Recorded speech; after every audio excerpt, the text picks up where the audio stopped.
Welcome to the Unitarian Christian Alliance podcast. Hey, not yet. Sorry.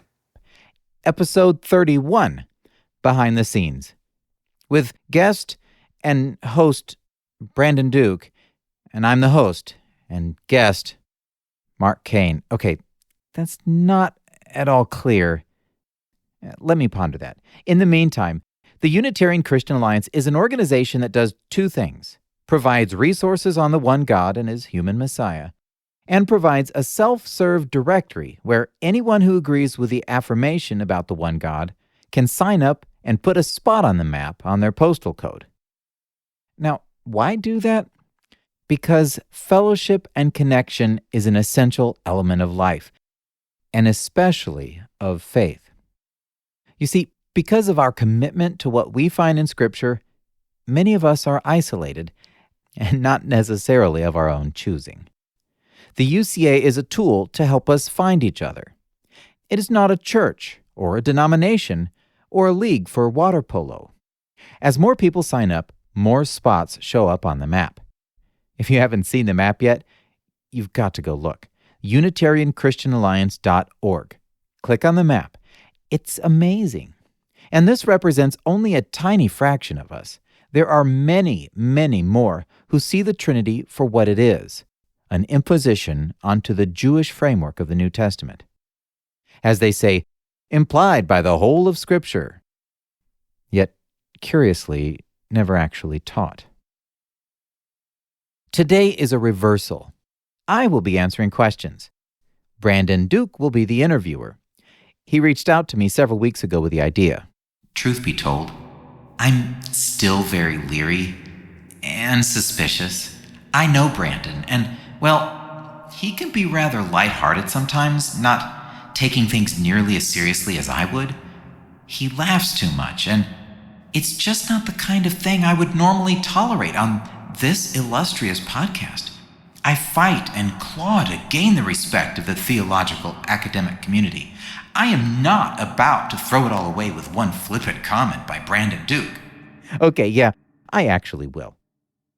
You may have heard Sean Finnegan interview me way back on his Restitutio podcast, number 368. It was December of 2020. The UCA podcast was still young, and the interview was more about me. Go check that out if you haven't yet. Today is more about how I do the podcast, what I'm thinking about, or devilishly scheming, depending on your perspective.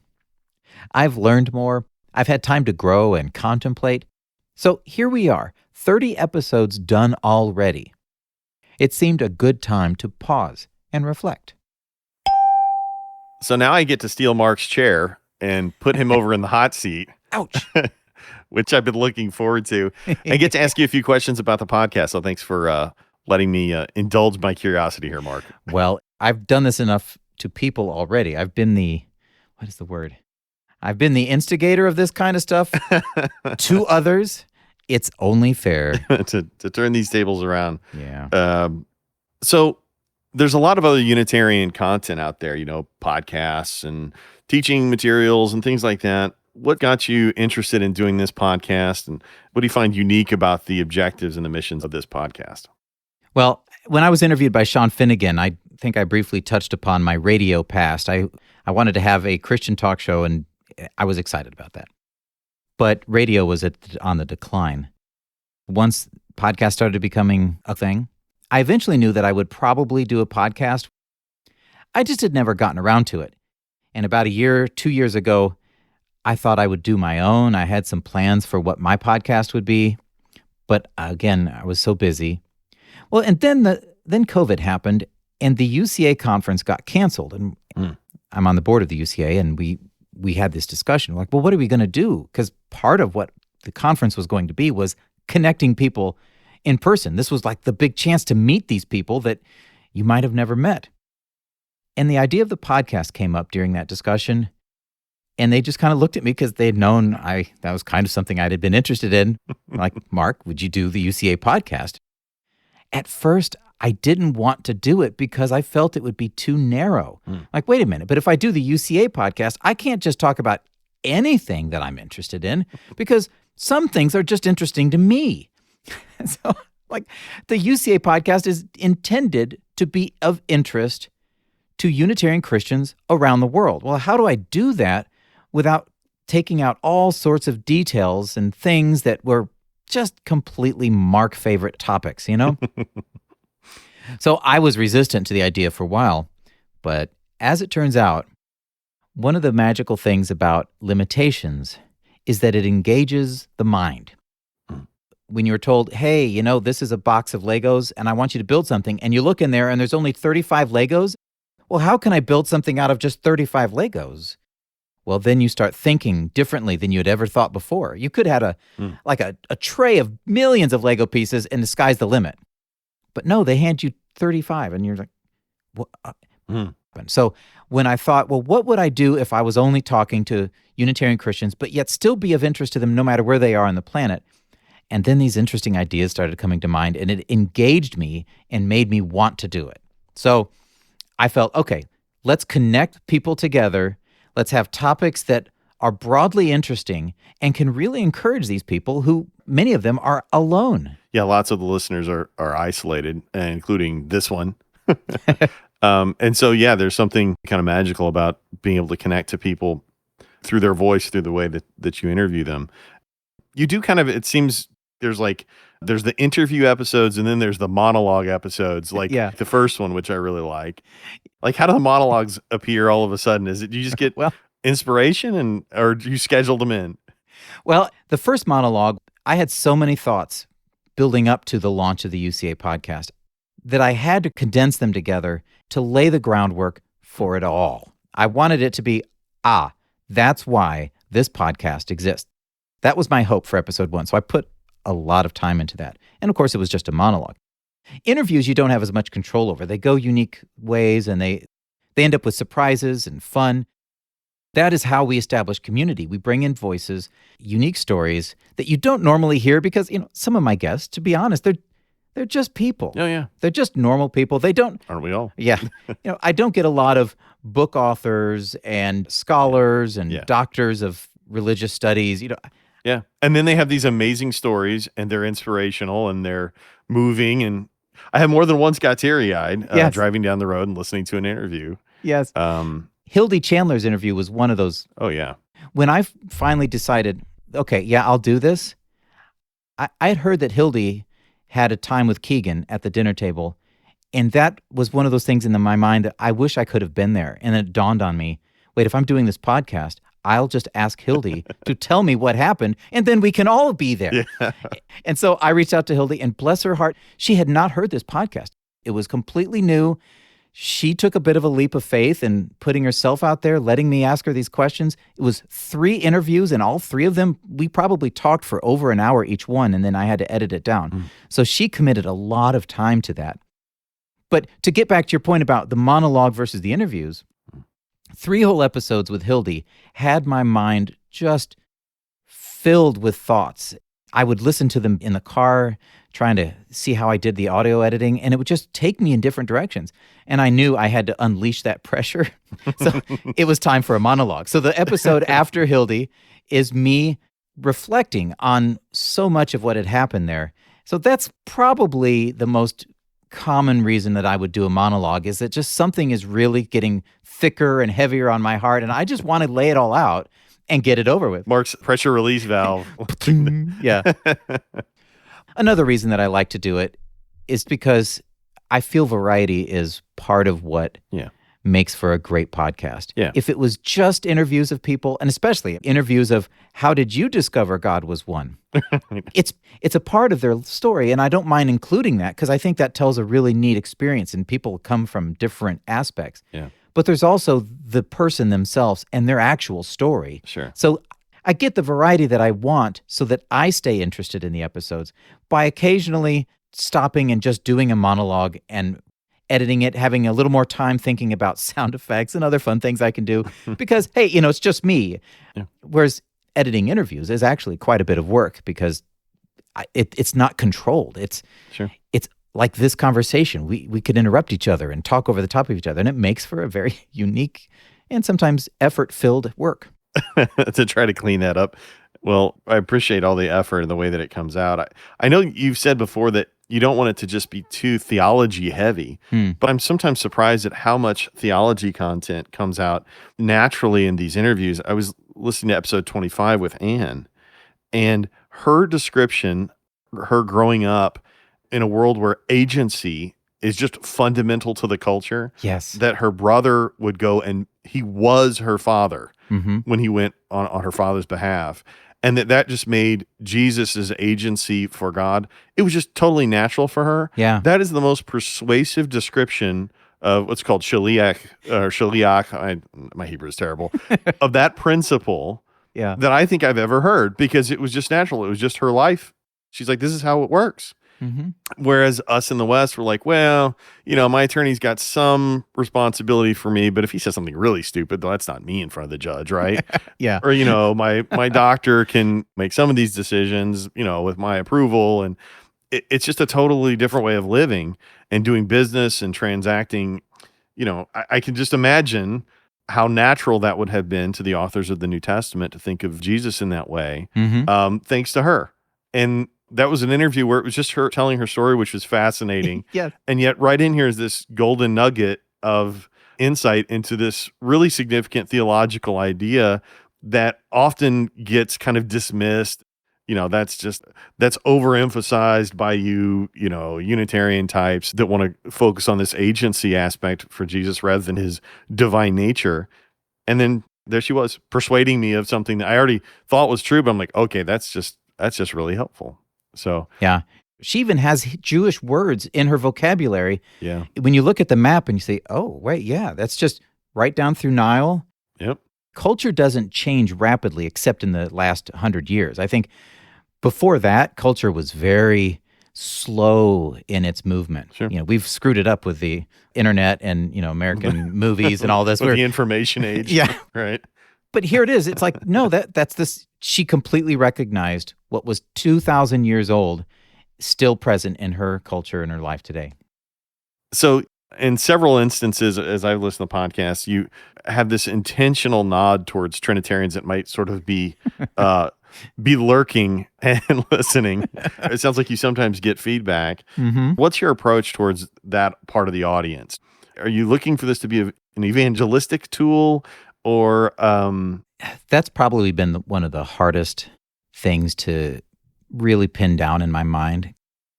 I had thoughts early on that they might listen a lot, and then I realized I can't think about that too much because I really want to accomplish the purpose of connecting the Unitarian Christians who feel isolated, making them feel welcome, making them know that there are others. Like way, way higher importance to me than a Trinitarian hearing it and saying, oh, I've never thought of that before. But I've been arguing theology my whole life. It started in high school with my friends. We'd stay up late at night talking theology. It's so I've always wanted to persuade, but I've also always enjoyed the process of talking about theology. And as the podcast unfolded, especially with Hildy Chandler's episode, I realized, oh, this totally works. You let people tell their story in the natural cadence of their story, how it unfolded for them, and then these points will just appear naturally. And I don't have to force it. I don't have to stop them and say, yeah, but what about that verse? Or what about this verse? You let the story happen, and it becomes a very very organic? Yeah. Natural? Yes, a very organic experience that is not filled with pressure or intensity. You could be a Trinitarian listening to this and be like, well, I completely disagree with where they went on that or why she might have thought that. But you don't feel threatened by it. Yeah. You're just listening to her tell her story, and it just lets you think about it. Yeah. What I want here is something where it's enjoyable enough to listen to that a Trinitarian would be happy to do it. I am a little bit harsh with my humor, a little bit snarky. I don't know. That's just me, I guess. Well, and it's countered. I mean, you're explicit in there saying, hey, this is what I'm doing. This is my sense of humor. And I do think as a listener, I think it comes across that there's no animosity there. Okay. That you're just having a good time, like you said, arguing theology from time to time, intermingled into these discussions with people that lets us see them as real humans. I mean, hopefully as time goes on, this is going to reach more and more Unitarians and bring them together and cause them to to connect either by going to the conference or connecting via Facebook or fellowships or, literally finding churches that are out there. Mm-hmm. Yeah. But also, like you said, if there's just space in the podcast, there's like air where people can listen and tune in and share it. There's a reason testimony is a key part of most evangelism. It just works. It's how we understand each other, and it's how we get persuaded. I've had this question posed to me like, okay, Mark, well, what is this podcast about? And my answer is, well, if you want to listen just to get an idea, I don't want to try to demand that you listen to the whole podcast, but please listen to episode 1 and you'll know why I'm doing the podcast. And then episodes 2, 3, and 4 with Hildy Chandler. And there you'll see it lived out. The why will become infleshed or inaudioed in Hildy's story. Hildy manifests what it was that I was trying to explain in episode 1. It's not as simple as you think. It's hard. There are challenges. You pay a price. Just listen to those 4 episodes, 1, 2, 3, and 4, and then you don't have to agree. I don't even expect that they would agree. It's not like, man, Hildy's testimony is so good, they'll be Unitarians by the time this is over. Not at all. Right. I would rather they just say, oh, I see why this would be a problem, and I see why this would be so hard on somebody who was raised one way, but now is torn with, well, what do I do when what I see in Scripture and what I'm told from my own pulpit doesn't agree? Well, that's definitely one of my favorite moments from the podcast is her description of sitting at the table and realizing my son is a heretic. And, yes. So speaking of favorite moments, are there any moments from the podcast that are particular favorites for you? Well, no, there's a lot to pick from. There's the one that was the most funnest, let me get the grammar correct. The most funnest one to do was credibility and God's death. 2 parts of that were really interesting. One, because it was a challenge from a Trinitarian listener. How do I answer that question? It wasn't a theological challenge. It had to do more with credibility, which is why I called it that. But the other part of it was around Easter, and I had this picture in my mind of what if the disciples found out that, in fact, Yahweh was on the cross, and they just stuck a spear in his side and well, well, that was nice while it lasted. The ultimate replacement theology right there. Our God's literally been killed. So, this would be just a bizarrely interesting skit, and I had to do it. So I put all that together. It's kind of a monologue episode, but there is an actual story, skit, voices. It was so fun, Brandon. It was so fun that it is going to become something further in a little while. Oh, okay. It's got to give us something more than that. Yeah, you'll see it in YouTube. Okay, all right. Follow UCA YouTube channel. You can see what Mark's talking about. Right. I think the other moment that I really felt deeply and it just so meaningful to me, it was in Hildy's second interview. That would be episode 3, where the scales fall off her eyes and she's looking at the passage and she's like, I've been wrong. And what was so interesting about that, I hadn't done a lot of audio editing up to that point. And in the interview, she didn't want to get too emotional. And so she was trying to compensate for being literally choked up. She got loud. She was like, la, la, la. She energized up to try to push past the emotional moment. And then after about 5 seconds, came right back to where she really was. Because she was reliving it, yeah. Yes. So when I'm going back to editing it afterwards, I hear these bursts of energy of her just trying to emotionally cope with that moment. I have to cut all these things out. Because what really is happening is that quiet, soft voice of I was wrong. So that editing effort, I probably spent well over an hour on what was about 15 seconds to 20 seconds of audio. Because I would remove one little part and then listen and be like, well, no, now it sounds like I removed something that she said. Then I'd put it back in and take out this. Finally, I got the spacing about right and just took out those louder, energetic parts and shuffled a couple little phrases that she said so that it flowed naturally. And when she heard it back, she says, I relived that moment as I heard that. She recognized that as what happened, even though here I had been tweaking the audio for so long. so that the listener would hear what I know she was saying. Yeah. So in a sense, you gave us the purest version of what she was actually trying to communicate. Yeah. That is the magic of podcasts. So it seems like you really focus on creating a tone for the podcast that's welcoming and that is that's non-threatening and non-aggressive.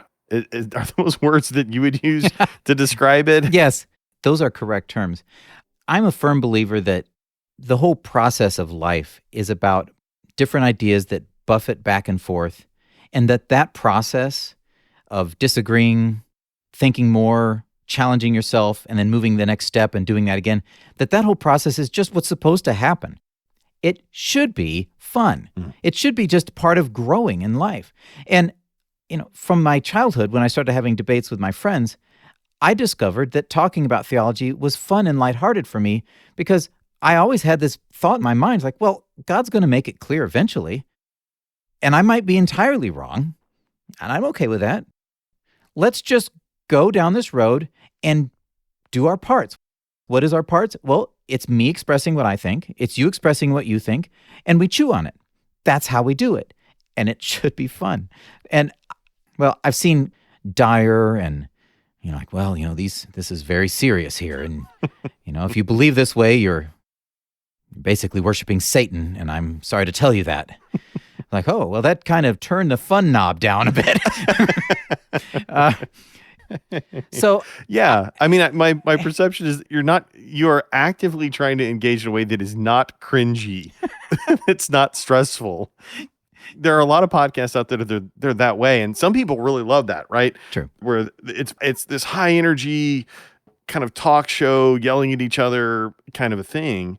But this is a much more, I don't know, contemplative, kind of quiet, sitting, with coffee together and sharing. It seems much more intimate than that. Yeah. And more meaningful, maybe. Yeah. Something that I do, I'm going to peel back the curtain and let you know my secrets. But I learned this when I was taking radio training. At the time I was learning radio, which was 26 years ago, 29. Wait. They had electricity back then? Yeah. It was around 93 and 1994. Millennials, this is before smartphones. Yes. Just for the record. Yeah, so like 27 years ago, when I was actually learning some of the details about the trade of the radio, they had already figured out that the better radio hosts were the ones who knew that your audience was just that person sitting in the car driving to work, not a room full of people. Because way back, it was, hey, everyone out there in radio land, Like they're in front of an audience of 50 people or 1,000 people? Yes, that was the way it was because it was so new. And you realized I'm talking to everybody in this city simultaneously. Oh, my goodness. The days of Wolfman Jack and these guys. And then over time, we're like, okay, well, here's how it actually practically plays out. You're talking to typically one person, and he's in the car, and nobody's distracting him. It's you and them. And so I am talking to one person when I'm doing my monologue episodes almost entirely. I'm thinking about just one person. And sometimes I actually have one person in mind. And it makes it that kind of casual, close, intimate conversation because it's just me and you. And it's not me and everybody out there in radio land around the world. Right.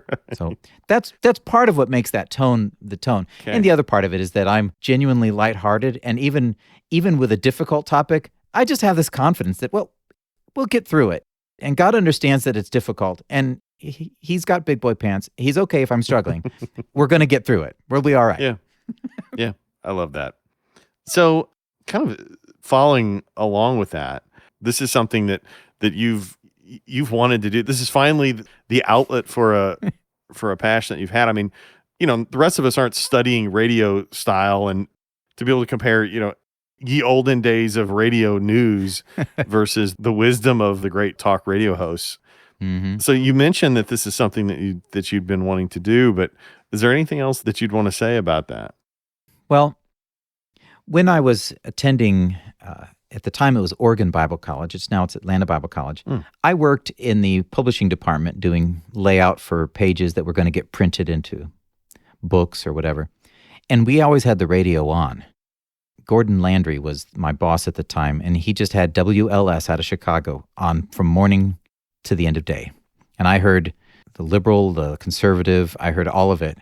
Mm. And then I would listen to other radio, like Christian radio at night, and I would hear people talk in ways that were condescending. I would hear them hang up on people who asked really hard questions.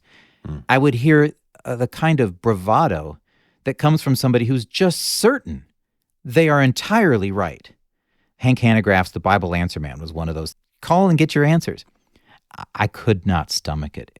I was like, no, there is other ways to do this. Mm. First, you can enjoy the process. You can have fun. You can meet people and enjoy relating to people with a common understanding that, hey, wait, we're all looking at Scripture and trying to see what does it say.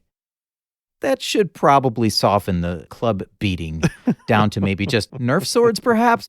So those kinds of experiences drove me to think, I want to do this. And that's why I got into radio. I wanted to have a show. But as it turns out, Unitarian Christians wanting a syndicated talk show across the United States, there really wasn't a lot of opportunity for that. There wasn't a huge market for that? People No. were knocking down your door? You're kidding. No, I mean, so you go to the secular ones and it's like, are you looking for a Christian? What? Then you go to the Christian ones and say, hey, are you looking for a Unitarian to be? So no, it just didn't happen. And that's why I went on into computer science and became a software developer so I could actually feed my family. So it had just been this passion of mine for the longest time, and I'd just been busy, kids, work, and now my kids are a little older. It's a chance to revisit this passion, and I'm really enjoying it. I want to say, for those of us that are on the receiving end of all that preparation, thanks a lot. And and personally, thanks to, for those of you that don't know, I record the audio for the UCA videos. And I'm Grasshopper and Mark is Sensei teaching me the ways of the microphone. So if you look back at our old videos, you can tell that I'm a novice at it. And hopefully as time has gone on with Mark's help, they've gotten a little better. So Yeah. thanks, Mark. Oh, well, you're very welcome.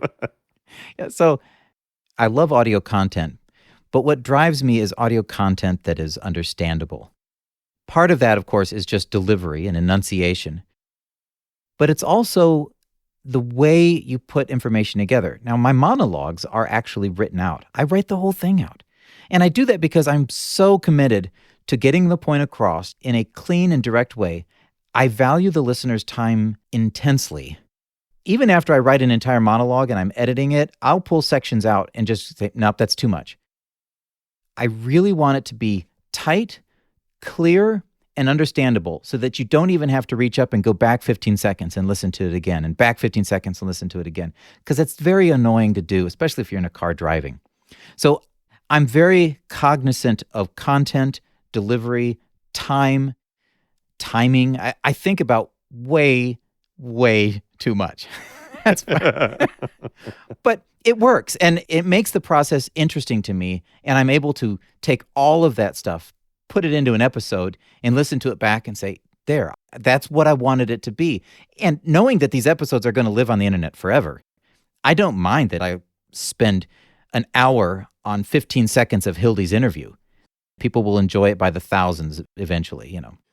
I know it's a ton of work, and we're all very grateful, Mark, for you being willing to do that. And I know each week and each episode is eagerly anticipated by me and others. So thank you. Please keep up the good work. Thanks. Yeah. Thanks for letting me sit on this side of the discussion for once. Well, it's a lot of fun. I think we'll do this a few more times. Maybe there'll be certain topics where it'd be better that I do the off the cuff, trying my best to answer the questions. You know, when I do a monologue, I don't think about some of this stuff. Sure. But then you ask the questions, and I'm like, okay, well, let me explain this. Well, then let's make sure and make the offer to the audience. If you would like to ask a question of Mark, the best way to do that is... Well, you could get the question to me just emailing podcast@unitarianchristianalliance.org. But if you would like it to be a question that comes out like this, you probably should mention it and be like, Brandon should ask you, blah, blah, blah, blah, blah. Because I'm liable to just respond to the email and say, well, here's the answer. And then I would write it. And then you'd be like, no. I wanted that to be an interview topic. So if you do have a question, write it in an email. and then mention that this would be fun for the interview. This would be good for a Brandon interview, Mark. And then I'll do my best to hold his feet to the fire, folks. Ouch. Particularly if you can ask him something really uncomfortable, please send those along. Oh. And anyway, and then don't forget there's that button on the website where you can submit your own audio feedback and get your voice on the podcast and be heard. Yeah, because that's really what this is about. We're wanting to connect Unitarians together, and this is one of the best tools that I've seen to do that. It's excellent. I really appreciate it, Mark. Thank you, Brandon. Last week, I was away at my group's annual meeting, and I got to do a workshop on podcasting. If you were there, wasn't that fun? And thank you for coming. I had 75 minutes, and I filled it solid. It's easy to talk at length about things you are passionate about. There is a chance, maybe a small chance, that you have considered doing a podcast. It's not really surprising. The situation you and I find ourselves in is unique. We have pertinent information that is often neglected, or worse, forcefully rejected. Frequently, that rejection comes without an open and respectful discussion, and it can be quite frustrating. Granted, not every Trinitarian will do this. You may be one of those Trinitarians. You're actually listening right now, which naturally makes you more inclined to listening and engaging. Kudos to you, my friend. Anyhow, it's natural that a portion of folks like us would want to do something about it, to speak out, and perhaps podcast. It's not all of us, of course. There's also a chance that you have deep social ties, maybe family, who would likely upturn your life if they knew you were not Trinitarian.